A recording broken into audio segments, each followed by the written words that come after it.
And it is now 9 minutes to 8 o'clock local time, and it's time for us to look at the dailies and review what we have on the newspapers on this Saturday, the 28th of January 2017. Joining me to do that is a policy expert, also an advocate of the High Court, and that is William Oketch. Good morning. Good morning, sir. Thank you for coming this early on a Saturday. Yeah, thanks for having me too. All right.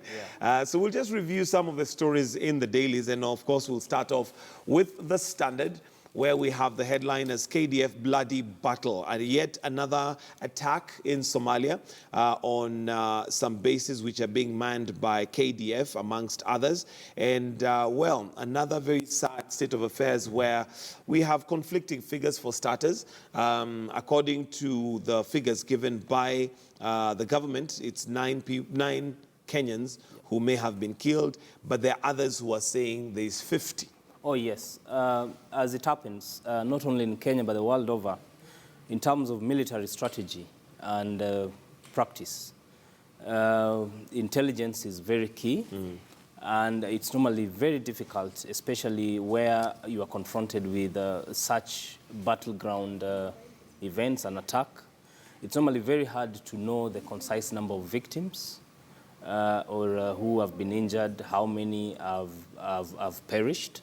But ultimately, the most important thing is for Kenyans to really do a rain check, and for us to ask ourselves, have the goals, the initial goals of Operation Linda Inchi been met? And also our heartfelt prayers to those whose brothers, fathers, you know, are in Somalia. And as the information came out, the battle was still going on as of late last night. It is very difficult, and unless now individual family members will be able to know what exactly has gone on. What exactly. The other thing is that when we look at this, it's not just an isolated case. We have Elade that happened not too long ago. I think it's just over a year since the Elade incident happened, and to this day we still do not have clear details of how many soldiers we lost. I remember looking at a story, I think it was not too long ago, where there was a mother who was saying that she does not know where her son is, and this is over a year. So of course, I think this is a conversation that needs to be had as to whether we have overstayed our welcome in Somalia. Are we being effective being there? And are we risking our sons, our brothers, our fathers by staying longer in Somalia? Yeah, quite right. When you look at the history of occupying forces, we had the United States Army in Iraq. Normally, such an operation has initially noble objectives.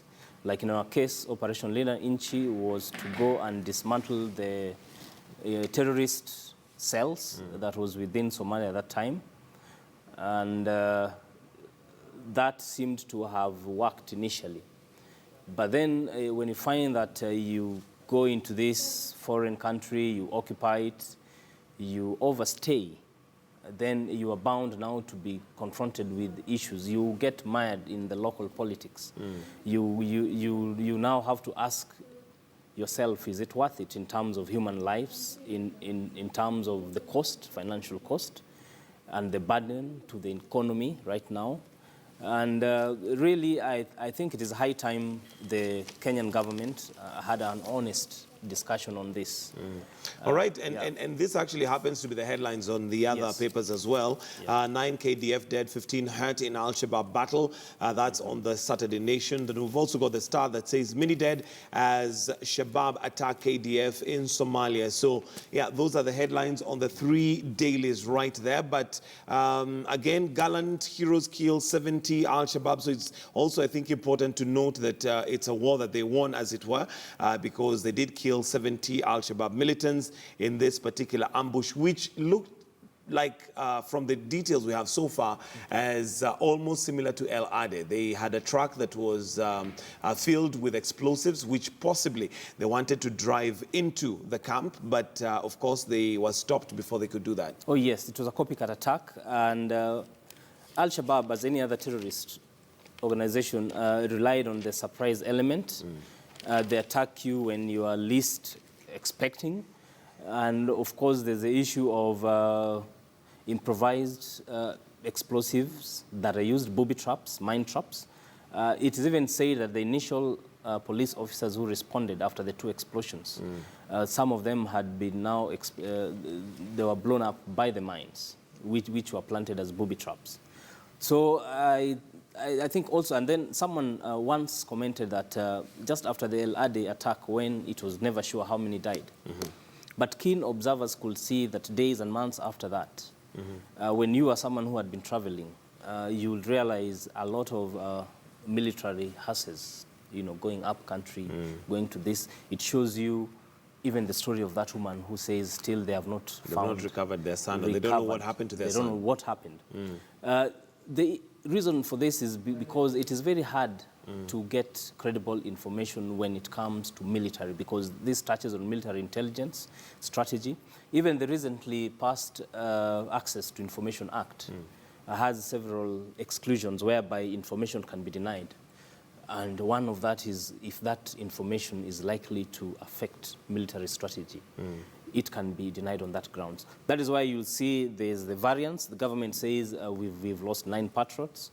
Al-Shabaab on the other side is saying 50. 50. Yeah? Yes. There you go. So, of course, details will continue coming up on what is happening right there. So that's what we have on the headlines of the 3 dailies.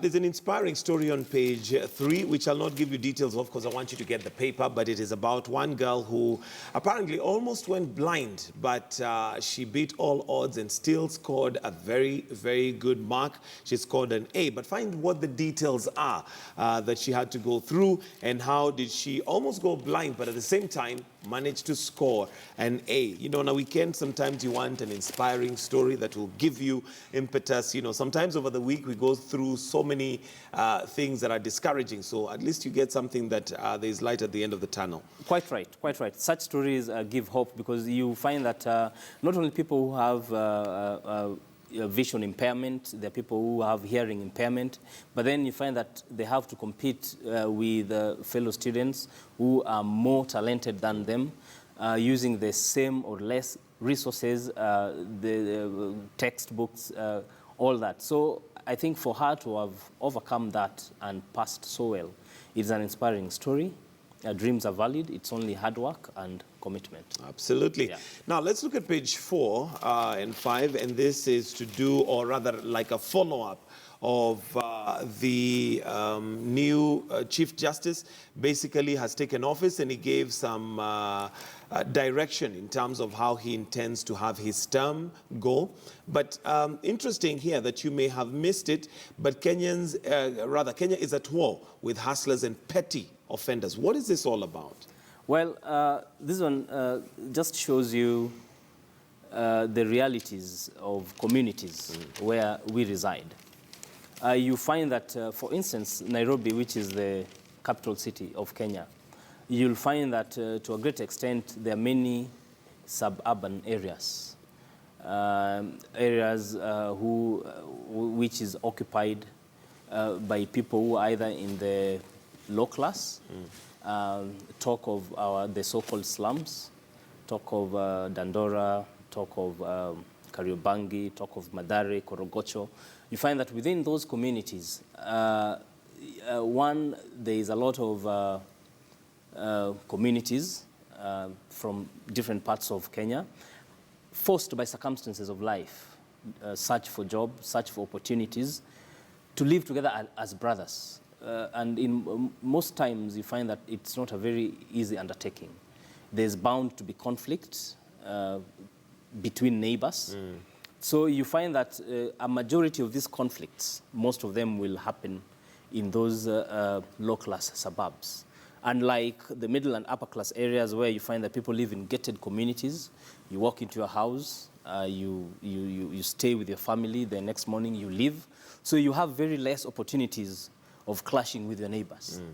Some have even been saying that before the coming in of the Nyumba Kumi, people didn't know their neighbors. Right. Right. But you find that in such informal settlements, people live in the famous Ploti 10, They have to share the tap water, and there'll be a scramble. The neighbors' children will have to play in the small space. The children will fight. The parents will let in. So conflict is more exacerbated in those areas. That's why you find police arresting more of them. It has more instances of drug abuse among the youth who are unemployed. And then you find that these are the people who get in conflict with the law.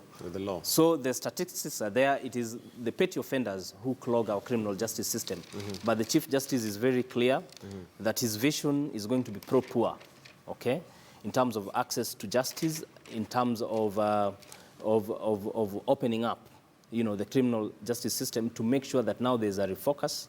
The petty offenders ought not to be in jail. Ought not to be in jail. And I guess their cases can be dealt with quickly and moved, well, not moved aside, but that gives room basically for other offenses to be given the due time that they require for them to be expedited. But there you go. That's an interesting article right there on page 4 and 5. But let's also look at another very serious issue that we're having on page 8. Of the Standard, and this is the current situation in regards to water. Now, this particular story is talking about a river, and this is River Thiva, which is in the Kirinyaga area, or runs through the Kirinyaga area, and the river water rationing in Embu sparks protests as drought bites hard.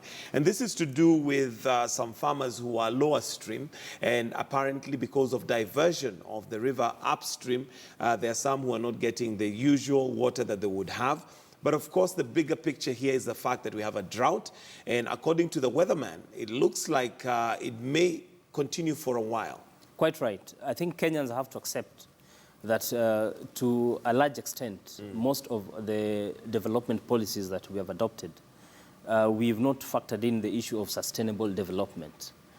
This is a concept whereby even as you pursue economic development and growth, you have to have due regard to the needs and welfare of future generations.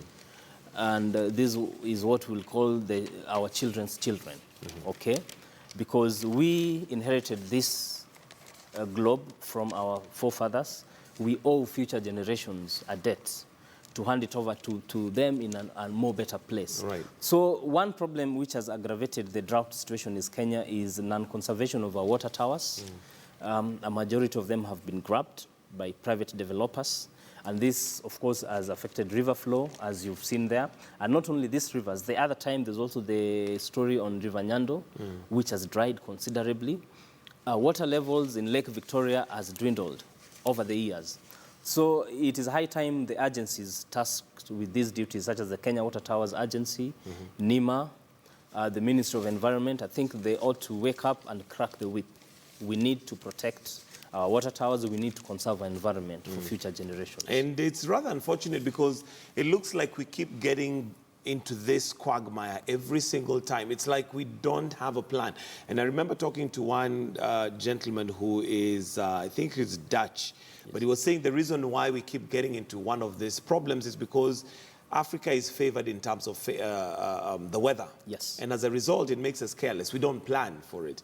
And it seems like it happens again and again and again because I think it had been predicted, if I'm not wrong, over a year ago that there may be a dry spell. But it looks like we did nothing about it. Oh, yes. We certainly did nothing. We are taking for granted nature's gift. You only need to travel to other Asian countries like Singapore, for example, which is very hot and humid.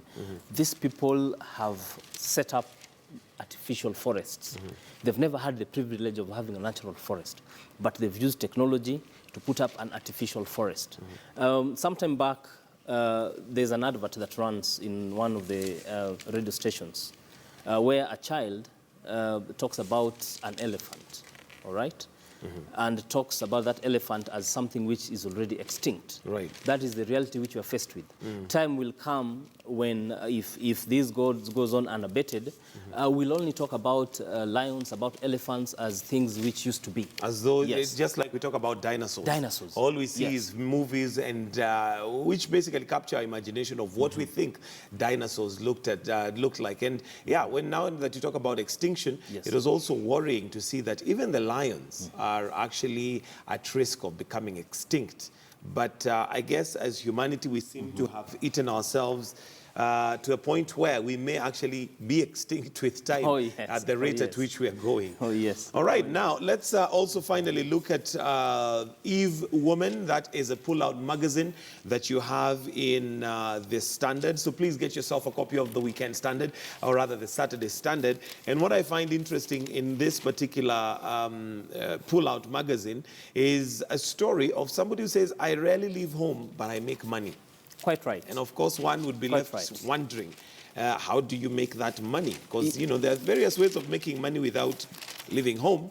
And I'm hoping this one is a legal way, but it must be. Oh, yes. For a very long time, you find that Kenyans have refused to shake out of this traditional notion of a white-collar job, blue-collar job. And those jobs are not there. Yeah.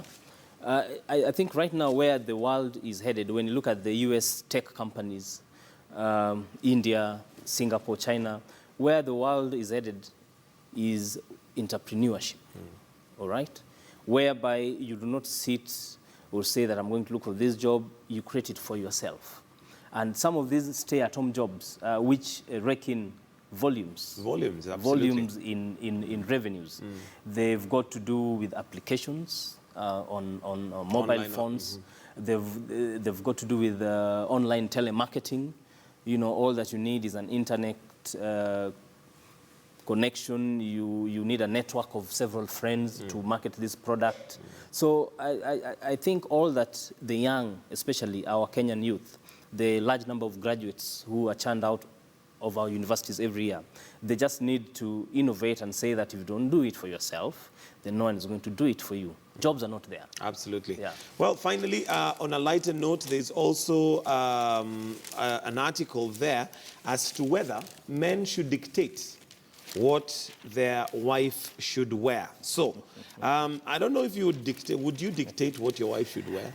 Not necessarily so. There is a Kenyan mantra, my dress, my choice. My dress, my choice. Yes. Yeah, but you see now, as the man there, you have stake. So the question is, would you dictate? Because at the end of the day, there is the way you'd want your better half or your significant other to look. So I don't know.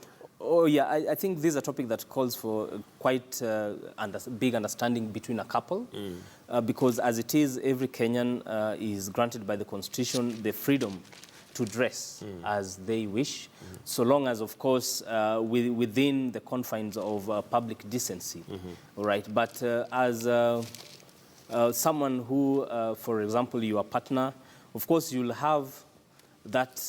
be reserved to that right to give a comment on whether that particular attire looks good, it is stylish, is it decent. So I think without necessarily imposing the dress choice, you could give comments. You could give comments. Yes. Yeah. All right, and of course the question to you who's watching is, would you dictate to your wife or your significant other as to what they should wear? And equally, would you allow them to dictate what you should wear? Because at the end of the day, you'll have some that say they dress for their partner. Others say, I don't dress for my partner, I dress for me. And it's up to him or her to decide. But anyway, would you dress for your partner or not? But there you go. That's an interesting article. It's in the Standard, in the pull-out magazine, The Eve Woman. So you can get yourself a good read of that. Let's now look at the Daily Nation. We've already looked at the headlines, and that is 9 KDF dead, 15 hurt in Shabab battle. That, of course, is to do with the attack that took place. And according to the information we have, 70 Al-Shabaab terrorists were killed in what looks like was a similar, literally cut and paste attack of what happened in El Ade. But there you go, that's a top story. Moving on to page 3 on Matters Entertainment, and there was the Oscar Award nominations, and this time, unlike last year we had the hashtag All White Oscars, but now it looks like that has changed, and record number of black actors for Oscars. Oh yes, 6 is the number 6 nominees.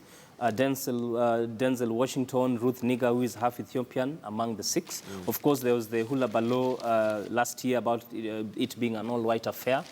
But as it is, we have 6 now. And we only hope that the basis of their nomination is on the basis of their endowed talent and not just their skin color. Not just their skin color. So, of course, we'll be waiting to see that. Do you enjoy a good movie over the weekend? Oh, yes, I do. I enjoy. Denzel is one of my favorite actors. Okay, Denzel Washington. Yeah. All right, that's good. Do you have a movie maybe that you've watched recently that you enjoyed? Hitman. Hitman. Yeah. Okay. Yeah. I'll make sure that I catch up with that as well, because I do enjoy a good movie once in a while when time allows. When time allows. Sometimes but not series. Yeah. Series are very involving. And very addictive. Very addictive. Yeah, and I know people who literally just take the weekend and lock themselves up in the house. I can see Sharon giving me that look. Sharon is the camera lady behind one of the cameras, and maybe she's one of those. But there are those who literally take a weekend out, lock themselves in the house, and do a whole season. Which is not healthy. I don't even know how they do it. Yeah. To be very honest, I can only watch 2 or 3, and after that, I'm done for the day. But anyway, there you go. On to page 9. And this is Njoki Chege's article. She's normally quite controversial in some of her views. But she says this time, "Dear First Lady, it is time to stop running and start talking about health crisis." This is, of course, talking about the marathon that she normally does. Beyond Zero campaign is what she's normally behind. But here we are now in Kenya with a health crisis. I think the doctors have been on strike now for over 50 days. Yes. And still counting. It looks like a resolve is not in the making, given the stance that both sides have taken. But anyway, this particular article is talking about now the First Lady taking an initiative to deal, or at least hear her voice in the health crisis. Oh yes, granted, the First Lady has done a noble job. We need to give her accolades for that. But then, this article should not only be directed to the First Lady. It ought to be directed to all politicians. I just read in some of the pages where the head of state in one of these voter drive campaigns said that the next elections are no joke, in quotes. But then it's a fact that the current health crisis is no joke to Kenyans. Lives have been lost. The lecturer strike is no joke right now. Nurses are also threatening by 1st of February. If the CBA is not implemented, they are also going on strike. Yes, talk of the current drought ravaging the country at the moment. So I think an election is not a life and death issue. For the politicians to go out dancing and pulling up people in some other areas in the country, unfortunately so. Information is coming in that people are being even stopped on the roads. They cannot access local markets unless you show your voter's card. Not knowing that voting is voluntary, no one should compel you to vote. Yes. Yeah, so I think politicians should be told, and following on the article by Barack Muluka on the Standard, that there are more serious issues Kenyans are confronted with. Talk of the doctor's strike, talk of the drought at the moment. So it should not, we should not be made to appear that voting is a life and death issue. Politicians will tell us, come out in numbers, vote. Once you vote them into office, they'll retreat into their And it's interesting to also note that right now we have the voter registration campaign by literally all politicians, but none of them are talking about the situation of hunger in Kenya and the fact that we are almost faced. We've had in some areas people literally die of hunger, but that seems not to be important to them. What is important, of course, is register and, vote for me. And after we vote for you, God knows what happens. Yeah, it reeks of selfishness, I think. True patriots, true leadership will demand that those leaders to speak out on the national issues. Our campaigns ought to be policy-driven. If that was so, then you'll get leaders who will speak on the health issue, who will speak on the hunger, poverty, and the current drought. Absolutely. Yeah. All right, page 24, for those of you who love farming, I didn't know, this is interesting for me, but apparently don't let your cow push to death. C-section is a good option. I didn't know that cows could actually get a CS. That's a new for me too. That's a new for me.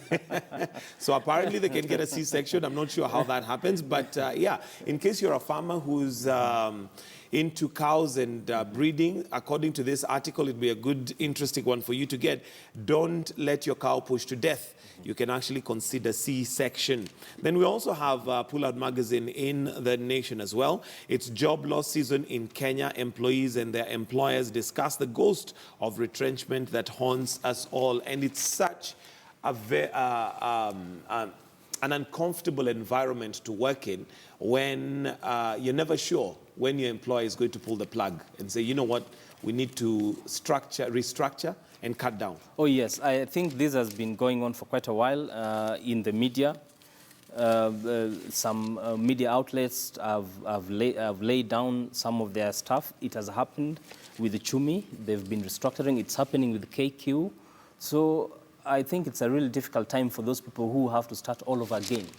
You know, you have bills to pay, you have commitments, financial obligations, talk of loans. So I think it brings us back to the other entrepreneurship thing we talked about. Kenyans should not only rely on the salary. People should always get into this idea of plan B. Get a business idea, you know, do something on the side, save. Kenyans should be taught a saving culture, such that even if you lose your job, you'll have an income saving that can run you for 3 or 6 months as you reorganize. Okay, yeah. There you go. So there's quite a lot of interesting things there. And yeah, the thing is, I think we need to become very creative with our employment and employee status. Yes. Yes. There's actually, the article here is called, let me see if I can just read it for you. Employed in the morning, jobless in the evening. Oh yeah. And that is the Kenyan situation. Oh, yeah. And if I would use the words of Raila yesterday, one of the statements he said is that the only thing that's doing well in terms of economy is corruption. Tenderpreneurship and tumbocracy, which is a sad thing, really. Yes. All right, finally, there's also an article there which I'm sure many ladies would be interested in reading, and maybe men as well, because it talks about you. Apparently, men also suffer from PMS. I will say no more about that article, but that's according to an article in The Nation this morning. So please get yourself a good read this weekend. Let's finally look at the Star. The headline we've already looked at: many dead as Shabab attack KDF in Somalia. Then we've also got Raila on the front page. We won't take another rigged election, says Raila. So, of course, that is what has been going on politically speaking.